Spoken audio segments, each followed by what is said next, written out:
حروف تہجی میں 29 حروف ہیں، تو 29 حروف یعنی کہ جو الف با تا سا، یعنی کہ جب قرآن کریم انسان پڑھتا ہے تو سب سے پہلے اس کا بسم اللہ کرائی جاتی ہے حروف تہجی سے، اس میں 29 حروف ہے، اور وہی 29 حروف تہجی سے ملا کر وہ جو عرب کے بڑے بڑے شعر و شاعر تھے، شعر و شاعری کی کتابیں، بڑی بڑی کتابیں لکھ ڈالی انہوں نے، اور جو بڑی فصیح اور بلیغ تھے، لیکن جب انہوں نے اس قرآن کریم کو پڑھا تو بڑے بڑے شاعروں نے اپنی شاعری کو جو ہے کنارے کر دی، کہنے لگے عباد اللہ، کیا قرآن کریم کے بعد بھی کوئی شعر و شاعری کا بچتا ہے؟ یعنی کہ جب جو ہے قرآن کریم کا نزول ہوا تو سارے کے سارے بڑے بڑے شاعری کرنے والوں نے، شعر و شاعری کرنے والے شاعروں نے اپنی شاعری چھوڑ کے اس قرآن کریم کے آگے سرنڈر کر دیا۔ وہ جان گئے تھے، وہ سمجھ گئے تھے ایسی کتاب، ایسا قرآن کسی انسان کے بس کی بات نہیں،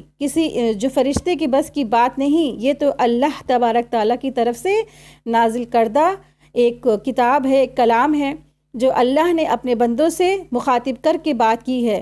تو اللہ نے ان کو کہا چیلنج دیا، اگر تمہارے اندر ہمت ہے نا تو اس جیسی کتاب پیش کرو، اگر نہیں کر سکتے تو اعتراف کرو، یقین کرو، سرنڈر کر دو۔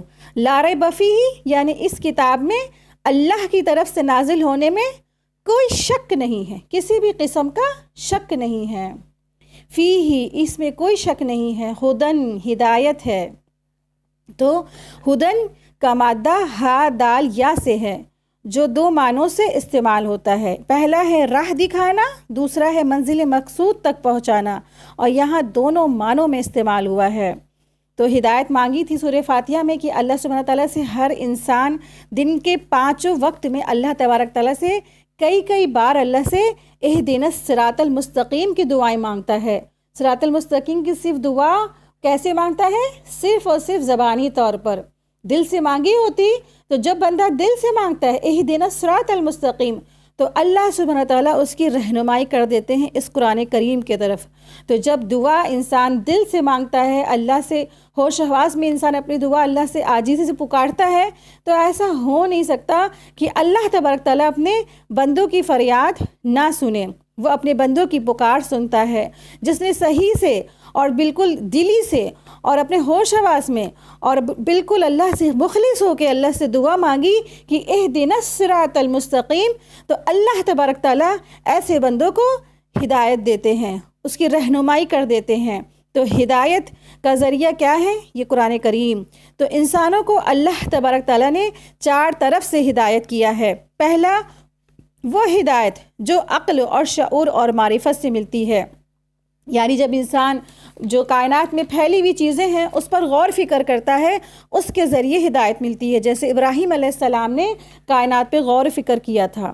دوسرا وہ ہدایت جو اللہ تعالیٰ نے پیغمبروں کو بھیج کر کتابوں کو نازل فرما کر کی تھی، یعنی کہ ہر پیغمبر جب بھی آئے اور وہ کتابوں کا نزول ہوا تو پیغمبروں نے بات پہنچائی کہ میں اللہ کا رسول ہوں اور یہ کتاب تنزیل من اللہ یعنی کہ اللہ کی طرف سے نازل ہوئی ہے۔ جنہوں نے مان لیا تو وہ ایمان والے ہوئے، اور جنہوں نے انکار کیا تو وہ کافر کہلائے۔ تیسرا کیا ہے؟ تیسری خاص ہدایت جو ہدایت یافتہ لوگوں کو ہی ملتی ہے، تو وہ جو مانگتے ہیں اللہ تعالیٰ سے کہ اللہ تعالیٰ ہمیں اہدنا الصراط المستقیم دے دے، تو جس نے مانگی صدق دل سے، اخلاص کے ساتھ، اس کی دعا قبول ہو گئی تو اس کی رہنمائی اس قرآن کریم کی طرف کر دی جاتی ہے، تو وہ راہ پا جاتے ہیں اور ان کا ساتھی قرآن بن جاتا ہے۔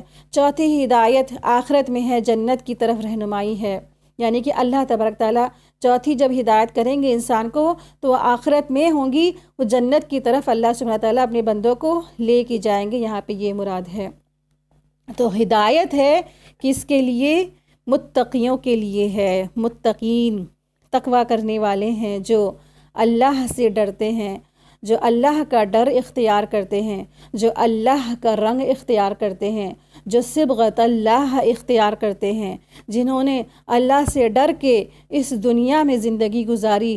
وہ ایسا نہیں کرتے ہیں کہ بس دیکھ لیں گے جو ہوگا، ہم اللہ سے یہ کہہ دیں گے، ہم اللہ سے وہ کہہ دیں گے، باقی مریں گے تو دیکھ لیا جائے گا۔ اللہ تو غفور الرحیم ہے، بالکل ڈھیٹ بن کے، بالکل بے شرم بن کے وہ زندگی نہیں گزارتے ہیں، وہ اچھے کام کر کے بھی اللہ سے ڈرتے ہیں، وہ ہر نیکی کرنے کے بعد بھی کہتے ہیں کہ اللہ قبول کر لے اس کو۔ آپ دیکھیں کہ ابراہیم علیہ السلام کا واقعہ آپ لوگ پڑھیں گے انشاءاللہ اسی سورہ بقرہ میں، جب وہ جو ہے اللہ تعالیٰ نے ان کو حکم دیا کہ اے ابراہیم، قرآن جو ہے اس جو خانہ کعبہ ہے اس کی جو ہے تعمیر کریے، اس کی بنیادوں کو بلند کیجئے، تو ابراہیم علیہ السلام کو وہ شرف حاصل ہوا۔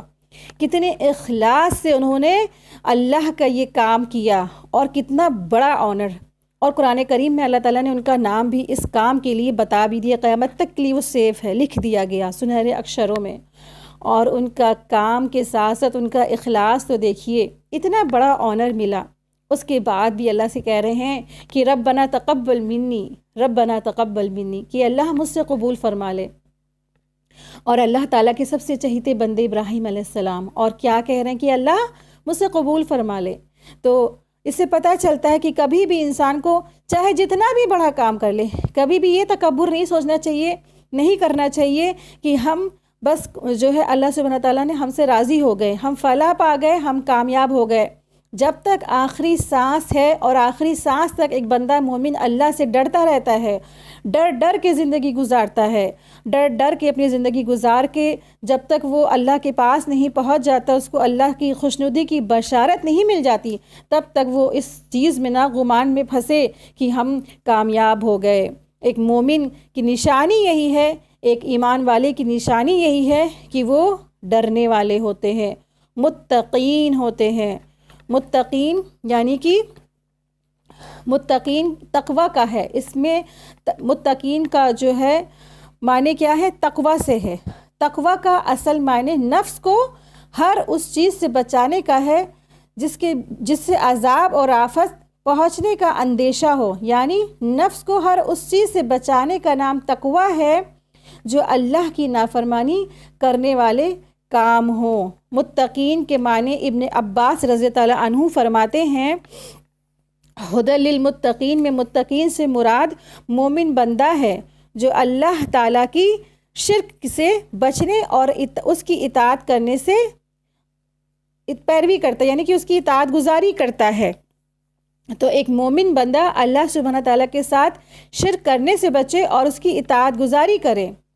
متقین سے مراد وہ لوگ ہیں جو ہدایت کو جیسے وہ پہچانتے ہیں تو ترک کرنے میں اللہ تعالیٰ کے عذاب سے ڈرتے ہیں، یعنی کہ متقین سے مراد وہ لوگ ہیں جو اس ہدایت کو جسے وہ پہچانتے ہیں اور پھر اس کو ترک کرنے میں جو اللہ کے عذاب سے وہ ڈرتے ہیں، یعنی کہ اللہ کے عذاب والے جو کام ہیں، وہ گناہ ہیں، ان کو وہ چھوڑ دیتے ہیں اور وہ کتاب اور سنت کو تھامے رہتے ہیں، اور اللہ تعالیٰ کے نبی جس دین کو لے کر آئے ہیں اس کی وہ تصدیق کرنے والے ہیں، اور اللہ کی رحمت کے وہ بڑے امید والے ہوتے ہیں۔ یعنی کہ ایمان مکمل ہی نہیں ہو سکتا جب تک ایک بندہ اللہ سے ڈرے نہ اور اللہ کی رحمت کی امید نہ رکھے۔ تو ایمان کا تقاضا یہی ہے کہ انسان اللہ سے ڈرے اور اللہ کی ایسا نہیں کہ اللہ سے نا امیدی رکھے، بلکہ اس کو اللہ کی رحمت سے بہت بڑی امید ہو،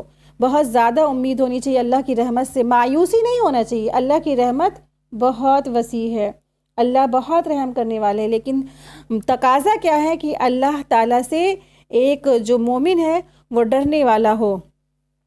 تو تقوی کے اصل معنی بری باتوں سے بچنا ہے، تقوی کے اصل معنی بری باتوں سے بچنے کے ہیں۔ بیان کیا جاتا ہے کہ حضرت عمر بن خطاب رضی اللہ تعالیٰ عنہ نے حضرت ابی بن کعب سے تقوی کے بارے میں پوچھا تو انہوں نے جواب دیا کہ آپ کو کبھی کانٹوں والے راستے پر چلنے کا اتفاق ہوا ہے؟ تو انہوں نے فرمایا ہاں۔ تو انہوں نے پوچھا کہ آپ ایسے راستوں سے کیسے چلتے ہیں، کیا کرتے ہیں؟ تو عمر رضی اللہ عنہ نے فرمایا میں دامن کو سمیٹ لیتا ہوں اور کوشش کر کے احتیاط سے گزر جاتا ہوں۔ تو فرمایا، یعنی کہ ابی بن کعب نے فرمایا بس ایسے ہی گناہوں سے بچنے کا نام بھی تقوی ہے۔ یعنی اس سے مراد یہ ہے کہ جیسے ایک آپ کانٹے دار پگ ڈنڈی پہ آپ جا رہے ہیں، ادھر ادھر دونوں طرف کیا ہے، کانٹے دار جھاڑیاں ہیں اور بیچ میں چھوٹی سی پتلی سی پگ ڈنڈی ہے، تو اب انسان ایسے آرام سے اپنا جو پھیل کے تو نہیں چل سکتا ہے نا، اپنے کپڑوں کو سمیٹ کے، اپنے آپ کو سمیٹ کے، بچتے بچاتے، کانٹوں دار جھاڑیوں سے بچتے بچاتے ہوئے وہ اس پگ ڈنڈی سے بچ بچ کے نکل جائے گا۔ تو بس یہی تقویٰ ہے کہ اپنے آپ کو اس دنیا کے گناہوں سے بچا بچا کے، اپنے آپ کو بچا بچا کے اس گناہوں میں، مطلب اس دنیا کے گناہوں سے بچا بچا کے اپنے آپ کو صراط مستقیم پہ بچتے بچاتے اس دنیا سے چلے جانا، یہی کیا ہے، تقویٰ ہے، وہی متقین کہلاتے ہیں۔ تو یہی تقویٰ والے ہیں اور یہی تقویٰ ہے، تو یہی تقویٰ ہے اور انسان کو چاہیے ہے کہ وہ تقویٰ اختیار کرے، کیونکہ اسی میں دراصل کیا ہے، کامیابی ہے۔ جب انسان ڈرتا ہے، اللہ سے ڈر رکھتا ہے اور تقویٰ اختیار کرتا ہے، بری باتوں سے بچتا ہے، اللہ سے ڈر ڈر کے زندگی گزارتا ہے، تو کیا ہے، وہ کامیاب ہو گیا، وہ کامیاب ہو گئے۔ آیت 3 دیکھیں، الذین یؤمنون بالغیب ویقیمون الصلاۃ ومما رزقناہم ینفقون، وہ لوگ جو غیب پر ایمان لاتے ہیں اور جو قائم کرتے ہیں نماز، اور اس میں سے جو خرچ کرتے ہیں، وہ جو نماز قائم کرتے ہیں اور جو کچھ ہم نے ان کو دیا ہے وہ اس میں سے خرچ کرتے ہیں۔ تو یہاں پہ اللہ سبحانہ تعالیٰ نے ایمان والوں کی جو ہے صفات بتائی ہے، آیت نمبر 2 سے لے کے 5 تک ایمان والوں کی صفات ہے۔ تو ایمان والوں کی صفات بتائی گئی ہے، تو ایک ایمان والے کیسا ہونا چاہیے اس کا انٹروڈکشن ہے کہ وہ کیسے ہوتے ہیں۔ پہلی چیز تو وہ کیا کرتے ہیں، اللہ کی طرف سے نازل کرتا قرآن میں کوئی بھی شک ان کو نہیں ہوتا ہے، کوئی بھی شک نہیں ہوتا ہے، اس پہ بالکل یقین کرتے ہیں اور وہ تقویٰ اختیار کرتے ہیں اور وہ ہدایت والے ہوتے ہیں اور وہ ہدایت پر جمنے والے ہوتے ہیں۔ تو کبھی بھی انسان کو ٹینشن فری نہیں ہونا چاہیے کہ ہم نماز پڑھ رہے ہیں، ہم اچھے اچھے کام کر رہے ہیں اور ہم کیا ہو گئے، ہدایت یافتہ ہو گئے۔ تو ہمیشہ مومن یہی دعا کرتے رہے کہ اہدنا الصراط المستقیم، اور یا مقلب القلوب ثبت قلبی علی دینک، یعنی کہ آخری سانس تک اس پہ ڈٹے رہنے کی، صراط المستقیم پہ ڈٹے رہنے کی، ہدایت کے راستے پہ جمے رہنے کی اللہ سے دعائیں کرتا رہے۔ اور مومن کی صفات کیا ہے دوسری، جو ایمان لاتے ہیں غیب پر، بن دیکھے، بغیر چیزیں، جو بنا دیکھی چیزیں ہوتی ہیں ان پر وہ ایمان لاتے ہیں جو دکھائی نہیں دیتی ہیں۔ تو غیب وہ چیز ہوتی ہیں جو کسی کو دکھائی نہیں دیتی ہے، یعنی کہ انسان جو زندہ انسان ہے ان کی نظروں سے وہ اوجھل ہوتی ہے۔ الذین، وہ لوگ جو یؤمنون، ایمان رکھتے ہیں، تو ایمان لانے والے ہیں غیب پر۔ تو جو لوگ ایمان لاتے ہیں، جو مان گئے، جو انبیاء کی جو بات پر ایمان لائے، انہوں نے کہا سمینا و اطعنا، تو ایمان لانے والے کیا ہیں، مان گئے۔ تو ایمان کیا ہے دراصل، ایمان تو بہت بات پتہ چلتی، لیکن ایمان کے معنی بھی نہیں معلوم ہے۔ تو ایمان کیا ہے اس کو دیکھتے ہیں۔ ایمان کیا ہے، ایمان کا لغوی معنی ہے اقرار کرنا اور اعتراف کرنا، یعنی وہ ایمان جو قبول کرنے اور سر تسلیم خم کرنے کا لازمی تقاضا کرتا ہو۔ ایمان کیا ہے، اقرار اور قبول۔ کس چیز کو قبول کرنا ہے، یعنی کہ بعض لوگ اس بات کا اقرار کرتے ہیں کہ اللہ ایک ہے، لیکن وہ اس کو قبول نہیں کرتے ہیں۔ جیسے آپ کے آس پاس بھی نان مسلم، کرسچن، سردار وغیرہ وغیرہ جو اور دھرموں کے ہیں، تو اگر وہ آپ ان سے پوچھئے کہ ہم ایک اللہ کو مانتے ہیں تو تم کس کو مانتے ہو، تو وہ بھی یہی کہیں گے کہ ہم بھی اوپر والے کو ہی مانتے ہیں۔ اقرار تو وہ بھی کرتے ہیں لیکن وہ ایکسیپٹ نہیں کرتے ہیں، وہ قبول نہیں کرتے ہیں، اور قبول اگر وہ کر لیتے ہوتے تو کیا ہو جاتے، تو مسلمان ہو جاتے۔ تو قبول کر لے تو مسلمان ہو جائے، تو یہ قبول کرنا ہوتا ہے، انہوں نے ایکسیپٹ نہیں کیا ہے۔ تو کیا ابو طالب نے اقرار نہیں کرا، تو کیا ابو طالب اقرار نہیں کرتے تھے جو دین محمد صلی اللہ علیہ وسلم لائے تھے؟ وہ بالکل سچ ہے، اقرار کرتے تو تھے لیکن انہوں نے بھی قبول نہیں کیا. یعنی کہ ابو طالب رسول اللہ صلی اللہ علیہ وسلم کی چچا تھے، وہ بھی آپ صلی اللہ علیہ وسلم کی زبردست انہوں نے سپورٹ کیا، ہر طرح سے انہوں نے آپ صلی اللہ علیہ وسلم کی مدد کی، لیکن وہ ان کو ایمان تو تھا لیکن وہ بھی اقرار نہیں کر پائے. تو ایمان میں اقرار اور قبول دونوں پائے جاتے ہیں. شیخ الاسلام ابن تیمیہ کہتے ہیں اہل سنت کے اصولوں میں سے ہے کہ دین اور ایمان قول اور عمل کا نام ہے، یعنی دل اور زبان کا قول، دل اور زبان اور جوارح کا عمل ہے. یعنی دل کا بھی قول اور جس سے اقرار کہتے ہیں، زبان سے بھی اس کا اقرار ہے، زبان سے بھی اس کا اقرار ہے اور عمل کر کے اس کو دکھانا ہے. جوارح کا عمل یہی ہے. ایمان اطاعت کرنے سے بڑھتا ہے اور گناہوں سے گھٹتا ہے. یعنی کہ ایمان یہی ہے کہ انسان اللہ کی اطاعت کرے اور گناہ سے وہ گھٹنے لگتا ہے. جب انسان سچا ایمان لاتا ہے تو اس کا ایمان بڑھ جاتا ہے اور وہ گناہوں سے بچنے لگتا ہے، تو گناہ اس کے گھٹ جاتے ہیں. رسول اللہ صلی اللہ علیہ وسلم نے فرمایا جو کچھ اتارا گیا ہے اس پر ایمان لانا ضروری ہے اور وہی سے ایمان کے ارکان پتہ چلتے ہیں. تو ایمان یعنی کہ سورہ بقرہ کی آخری جو 2 آیت ہے، آمن الرسول بما انزل الیہ من ربہ والمؤمنون کلنا آمن باللہ وملائکتہ وکتبہ ورسولہ لا نفرق بین احد من رسولہ وقالوا سمعنا واطعنا غفرانک ربنا والیک المصیر. لا یکلف اللہ نفسا الا وسعہا لہا ما کسبت والیہا ما اکتسبت ربنا لا تؤاخذنا ان نسینا او اخطأنا ربنا ولا تحمل علینا اصرا كما حملته على الذين من قبلنا ربنا ولا تحملنا ما لا طاقة لنا به واعف عنا واغفر لنا وارحمنا انت مولانا فانصرنا على القوم الكافرين. تو یہ بھی ایمان ہے. تو 4 چیزوں پر ایمان لائے بغیر ایمان مکمل نہیں ہو سکتا.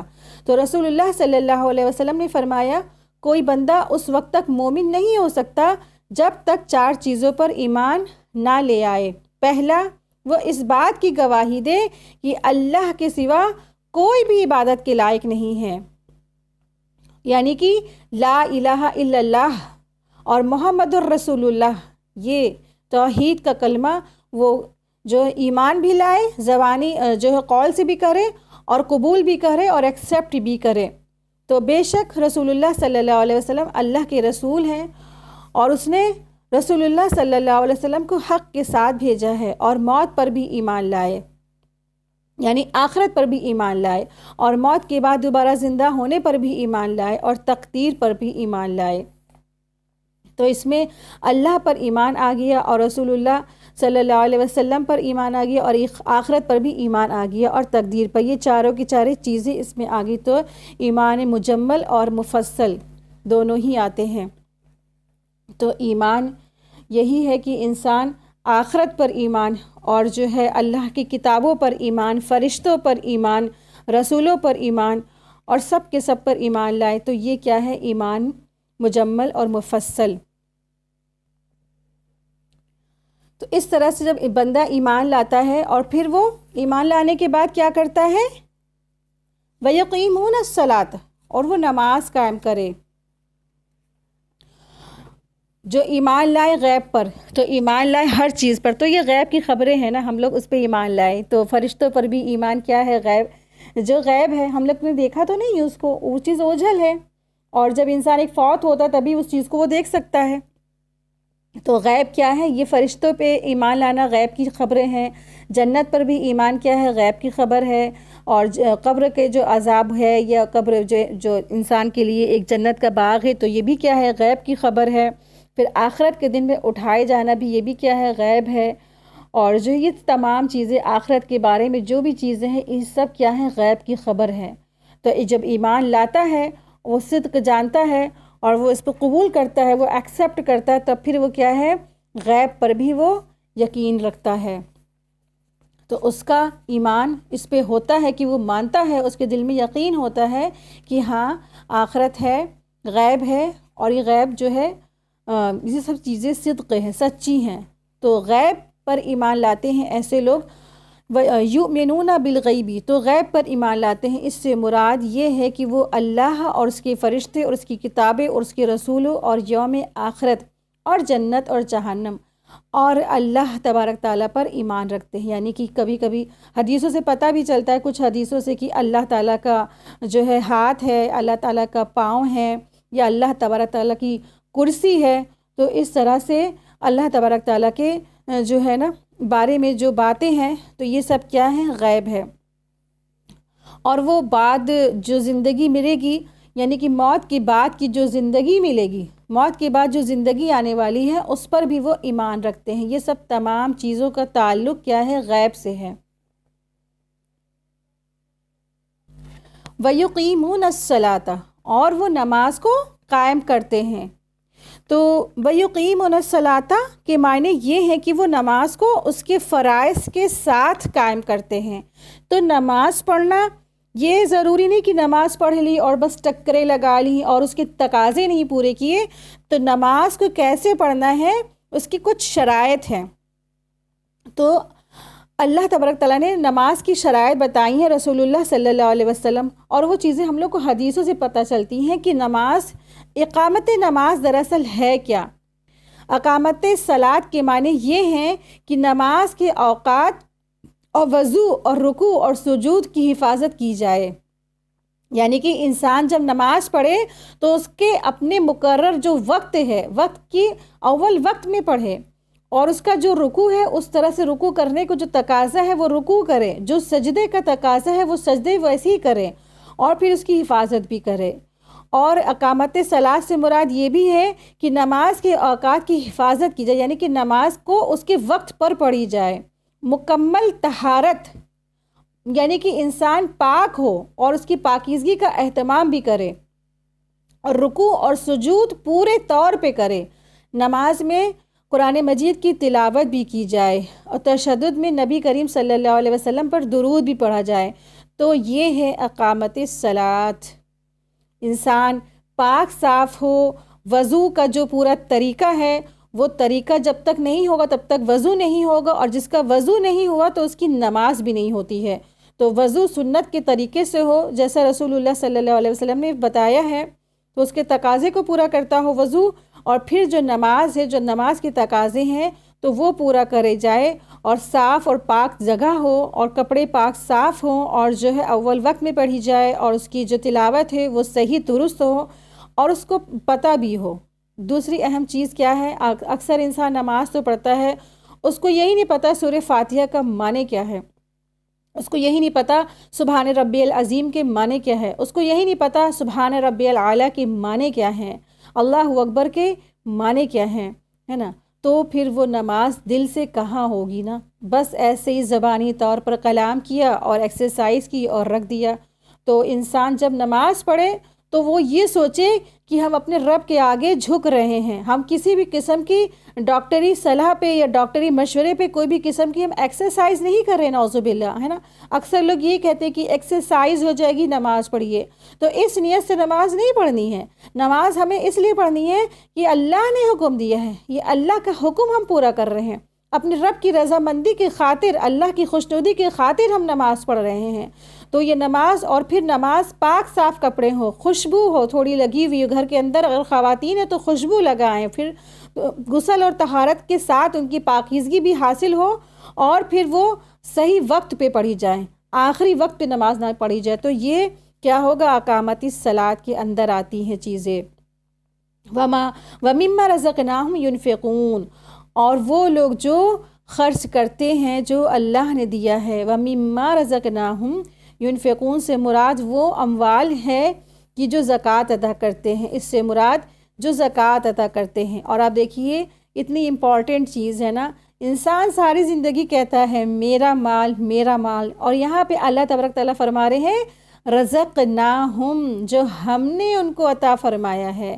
تو مال ہمارا نہیں ہے، یہ مال تو اللہ تبارک تعالیٰ کا ہے، یہ مال تو اللہ نے دیا ہے ہمیں، یہ ہم خرچ کریں اور اپنے لیے آخرت کے لیے بھلائیاں اکٹھی کر لیں۔ لیکن کرتے ہیں کیا؟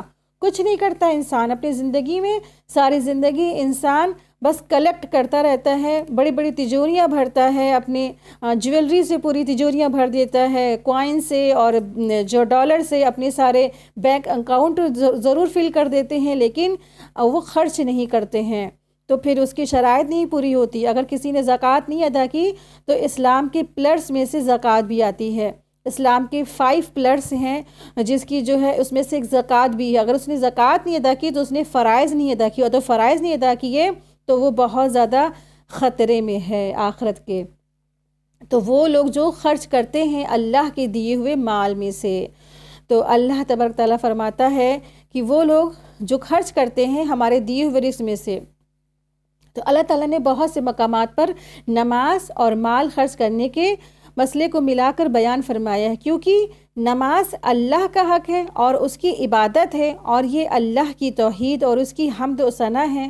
اس کی بارگاہ اقدس میں کیا ہے، ایک دعا بھی ہے، اس کی ذاتی گرامی پر توکل مشتمل بھی ہے۔ جبکہ خرچ کرنا کیا ہے، جو انفاق کرتے ہیں، ینفقون انفاق سے ہے، وہ خرچ کرتے ہیں، اس کی مخلوق کے ساتھ وہ احسان کرتے ہیں اور وہ اس کی اللہ کی مخلوق کو نفع پہنچاتے ہیں، تو اس کے سب سے زیادہ مستحق، جس کے یعنی کہ خرچ کرنے کے مستحق کون ہیں؟ قریبی رشتہ دار ہیں، اور اس کے گھر والے ہیں، اس کے اہل و عیال، اور انسان کے جو اپنے غلام ہوتے ہیں، گھر کے جو مملوک ہوتے ہیں یعنی کہ نوکر چاکر ہوتے ہیں، یا آس پڑوس میں کوئی غریبی پڑوسی یتیم غریب بچے ہیں تو ان پر خرچ کرتے ہوئے ہیں، تو پھر یہ جو ہے اسی میں آ جاتا ہے کہ یہ لوگ خرچ کرنے والے ہیں، تو وَمِمَّا رَزَقْنَاهُمْ کی کیٹیگری میں وہ داخل ہیں۔ تو اللہ تبارک تعالیٰ فرماتے ہیں اسلام کی جو ہے 5 بنیاد ہے۔ بنی الاسلام علی 5 شہادت ان لا الہ الا اللہ وان محمد رسول اللہ واقام الصلاۃ وایتاء الزکاۃ وصوم رمضان وحج البیت۔ بخاری کی حدیث میں آتا ہے اسلام کی 5 بنیادیں 5 باتوں پر رکھی گئی ہیں۔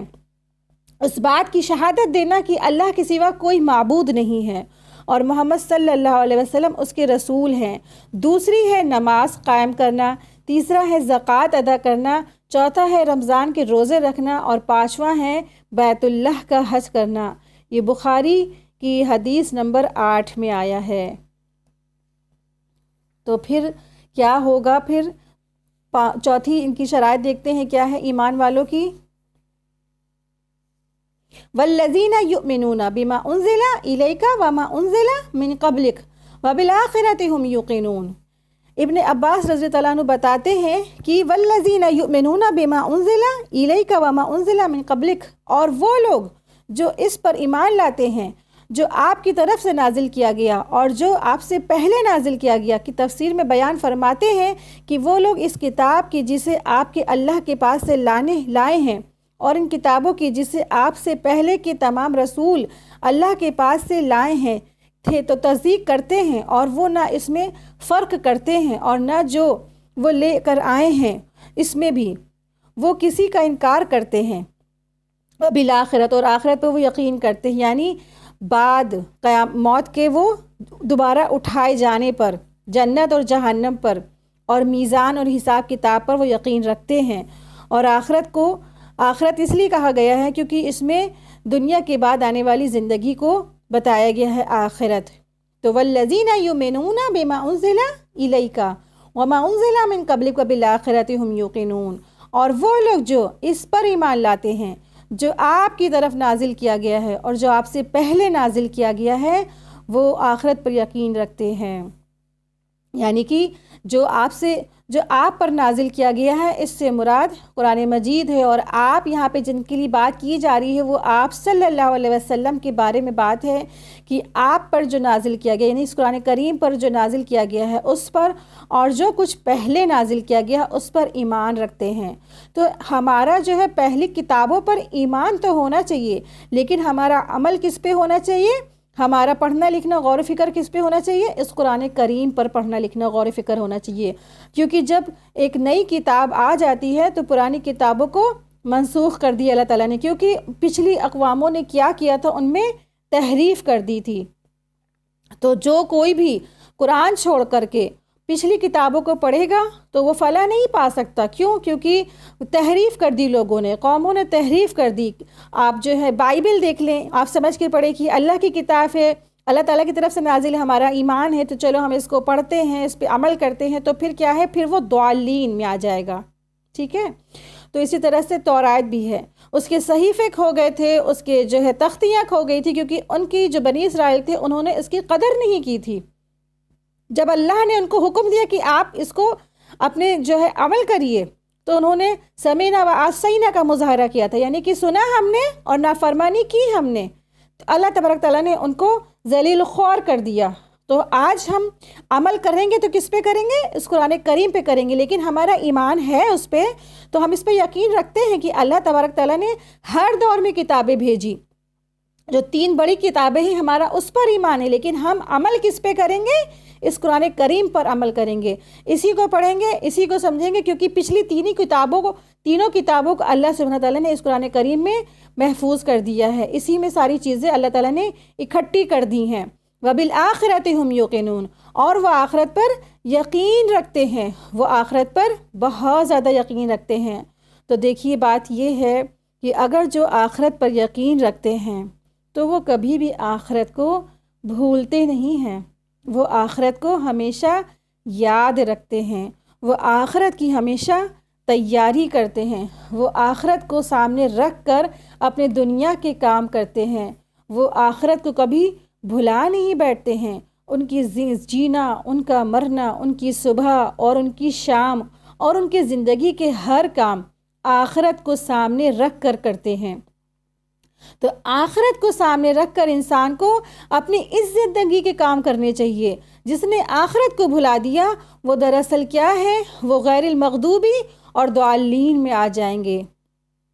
تو آخرت کیا ہے؟ آخرت بہت ضروری ہے کہ انسان آخرت کو اس پہ یقین رکھے اور اس کی تیاری بھی کرے. آخرت کی تیاری جس نے آج دنیا میں کر لی تو وہ کیا ہے، عقل والے کہلائے. تو آخرت کیا ہے، بہت امپورٹنٹ ہے، کیونکہ ایک انسان اللہ سے جب ڈرے گا اور جب اس کی اس بات کو یقین ہوگا کہ میں آخرت میں اللہ تبارک تعالیٰ سے ملاقات کروں گی، میرا حساب کتاب ہوگا، میرے نمائے اعمال تولے جائیں گے، ایک ایک نیکیوں کا اجر ملے گا، اور جو ہم گناہ کر رہے ہیں اس کا صلہ بھی ملے گا. تو ایک بندہ مومن ڈرتا ہے اور اپنی اصلاح کرتا ہے، پھر وہ توبہ کرتا ہے، بار بار وہ پلٹتا ہے، وہ یاد جو رکھتا ہے نا، اس نے اپنی موت کو یاد رکھا، لذتوں کو کاٹنے والی اس نے موت کو یاد رکھا، اس نے آخرت کی تیاری کی. اس زندگی کے دھوکے میں آ کے اس نے آخرت کو نہیں بھلا بیٹھا. جس نے اس زندگی کے دھوکے میں آ کے اپنی آخرت کو بھلایا تو دراصل کیا ہے، وہ خاسرون میں آ جائیں گے، وہ خسارہ پانے والے ہیں. زندگی کیا ہے، ایک پانی کا بلبلہ ہے، ایک پھٹ سے ہوا اور وہ ختم، وہ سب کچھ ختم ہو جاتا ہے. ایک موم بتی کی کینڈل آپ نے دیکھی ہے نا، کتنی دیر جلتی ہے اور بس وہ اس کے بعد وہ کینڈل بجھ جاتی ہے. تو زندگی کیا ہے، بہت تھوڑی سی زندگی ہے یہ زندگی ہماری اور آپ کی. اور آخرت کی زندگی کیا ہے، وہ طویل ہے، وہ بہت بڑی ہے، کبھی ختم نہیں ہونے والی ہے، ہمیشہ ہمیشہ وہ قائم رہنے والی ہے. کیونکہ وہاں پہ موت کو بھی اللہ تبارک تعالیٰ ایک مینڈھے کی شکل میں لا کے اس کو ذبح کرا دیں گے. جو جنت میں گیا ہمیشہ جنتی ہو جائے گا، اور جو جہنم میں گیا وہ ہمیشہ کا جہنمی ہو جائے گا. اور آخرت کے مراحل بہت سخت ہیں، آخرت کے مراحل بہت سخت ہیں. ایک صحابی تھے، بہت بڑے صحابی تھے، اور وہ کوئی ایک جنگ تھی اس میں وہ شہید ہو گئے تھے، اور یہاں تک کہ عرش، اللہ کا عرش بھی ہل گیا تھا، فرشتے لرز گئے تھے جب وہ شہید ہوئے تھے. سعد بن وقاص نام تھا شاید ان کا. تو وہ شہید ہوئے اور اللہ کا عرش بھی ہل گیا، اور اللہ کے رسول صلی اللہ علیہ وسلم نے ان کے لیے بہت دعائیں بھی کی.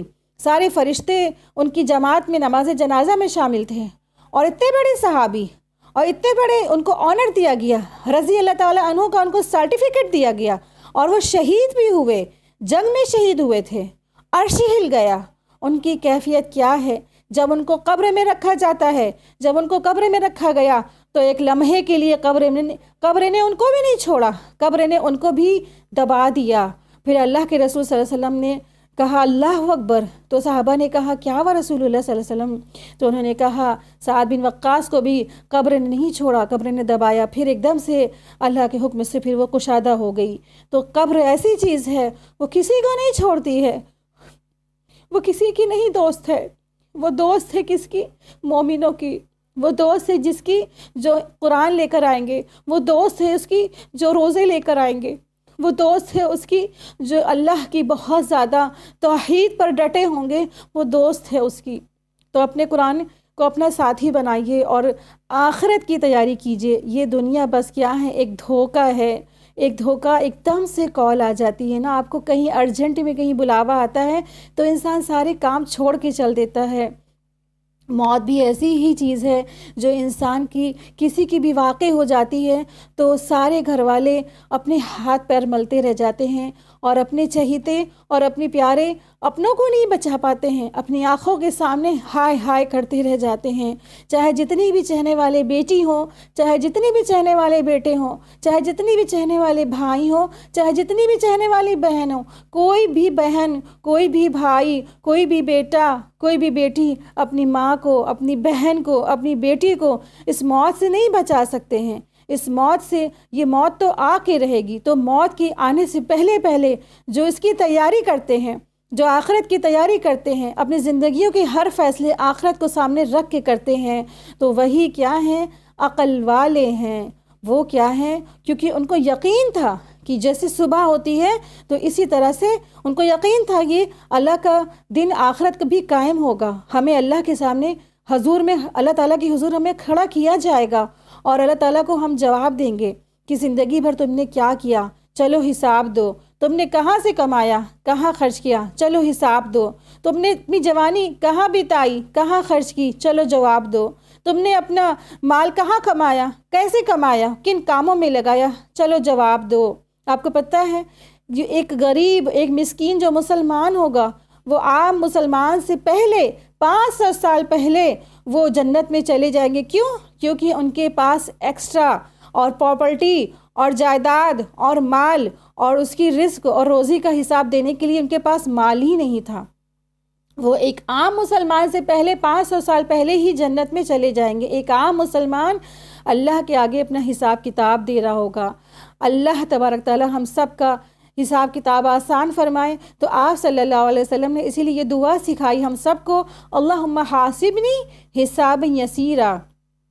اور جو اللہ تبارک تعالیٰ سے اس دعا کرتا رہے گا تو اس کا حساب کتاب آسان ہوگا۔ تو آخرت قائم ہوگی، یقین جانیے، اور آخرت کی تیاری کیجئے۔ تو یہی انسان کیا ہے، اس کی تیاری ہے۔ جس نے آخرت کے لیے آج تیاری کر لی تو یہ کیا ہے، وہی سب سے بڑی کامیابی ہے۔ تو یہاں بتایا جا رہا ہے آیت نمبر 5 میں، اولئک علی ھدی من ربہم واولئک ھم المفلحون۔ یہی وہ لوگ ہیں جنہوں نے اپنے رب کی طرف سے وہ فلاح پالی، وہ کامیابی پالی، یہی کامیاب ہونے والے ہیں۔ تو ہم سمجھتے ہیں کامیابی کس میں ہے؟ شہرت میں ہے۔ آج ہمارے معاشرے نے اس چیز کو جو ہے سمجھ رکھا ہے کہ کامیابی کس چیز میں ہے؟ پیسے میں ہے، کامیابی شہرت میں ہے، کامیابی بہت بڑا کوئی ایک ڈاکٹر بن جائے تو وہ کامیاب ہے، ایک بہت بڑا کوئی وکیل بن جائے تو وہ کامیاب ہے۔ جو لوگ سمجھتے ہیں یہ یوگی اور مودی کامیاب ہے، جو لوگ سمجھتے ہیں کہ بائیڈن کامیاب ہے، جو لوگ سمجھتے ہیں فرعون کامیاب ہے، تو پھر دراصل کیا ہے، وہ دراصل ایک بہت بڑی غلط فہمی میں ہے۔ تو کامیاب کون ہوئے؟ کامیاب تو صحابہ رضی اللہ عنہ اجمعین ہوئے۔ کامیاب کون ہوئے؟ تبع تابعین ہوئے۔ کامیاب کون ہوئے؟ علماء کامیاب ہوئے۔ کامیاب وہ لوگ ہیں جو ایمان لائے۔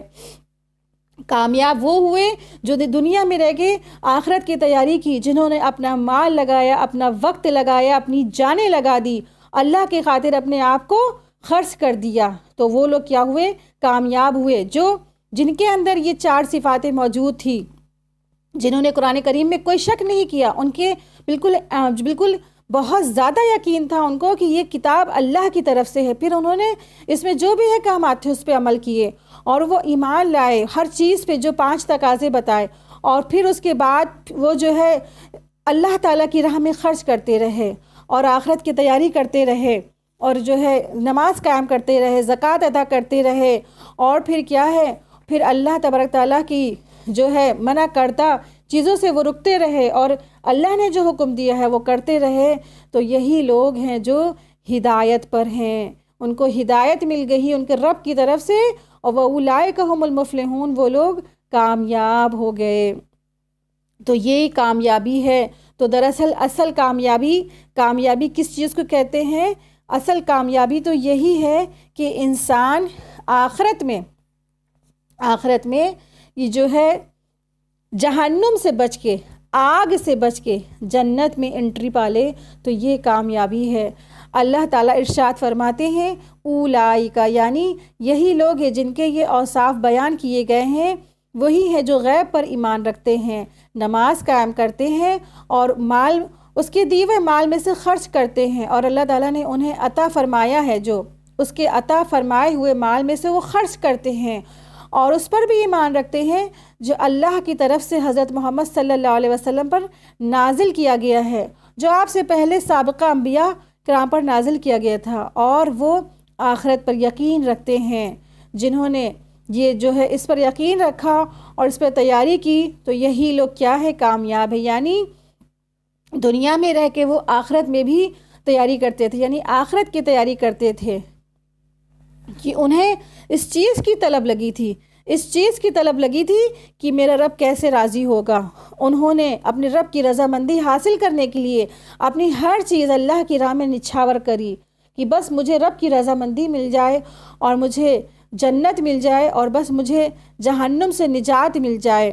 اور جو آپ صلی اللہ علیہ وسلم لاتے گئے اور اس پہ مانتے گئے، یعنی کہ اللہ کے رسول صلی اللہ علیہ وسلم پر احکامات کا نزول ہوتا رہا، اور وہ سمعنا وأطعنا اس کی پیروی کرتے چلے گئے، تو یہ کیا ہوئے، دراصل یہ سب کے سب کامیاب ہو گئے۔